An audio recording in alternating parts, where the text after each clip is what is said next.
Question number 20 বলেছে বিনিতা 8 বছর পর বার্ষিক 15% হারে একটি নির্দিষ্ট পরিমাণ সুদ হিসেবে 23,340 টাকা প্রাপ্ত করেছে বা এত টাকা পেয়েছে সুদ হিসেবে। তাহলে বিনিতা বিনিয়োগ পরিমাণ কত ছিল, অর্থাৎ সে কত টাকা টোটাল ইনভেস্ট করেছিল। তাহলে 8 বছরের জন্য 15% হারে সে কত টাকা মোট সুদ পেয়েছে, তাহলে 15 মাল্টিপ্লাইড বাই 8, তার মানে সে টোটাল সুদ পেয়েছে কত, 120%। তাহলে 120% যে সুদটা পেয়েছে সেইটা আমাদের ভ্যালু দেওয়া আছে 23,340 টাকা। তাহলে 120% যদি সুদ এটা হয় তাহলে আমাদেরকে এখান থেকে আসলে ভ্যালুটা বার করতে হবে, অর্থাৎ এখানে আমাদের 100%-এর ভ্যালুটা বার করতে হবে। তাহলে এটা 23,340 ডিভাইডেড বাই 120 মাল্টিপ্লাইড বাই 100, এই ভ্যালুটা আমাদেরকে বার করতে হবে। তাহলে এটা যদি 0 0 কাটি,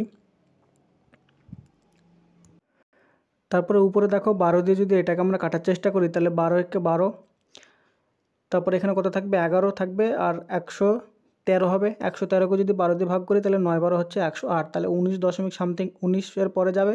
তার মানে এরকম অপশান আমাদের কটা আছে, একটা আছে যেটা হচ্ছে আমাদের 19,450। তাহলে এটা যদি ভাগ করি তাহলে এটা আসবে 19,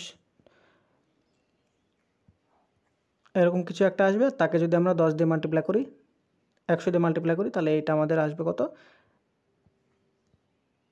19,450, অর্থাৎ এখানে অপশান নাম্বার সি হয়ে যাবে এখানে সঠিক উত্তর।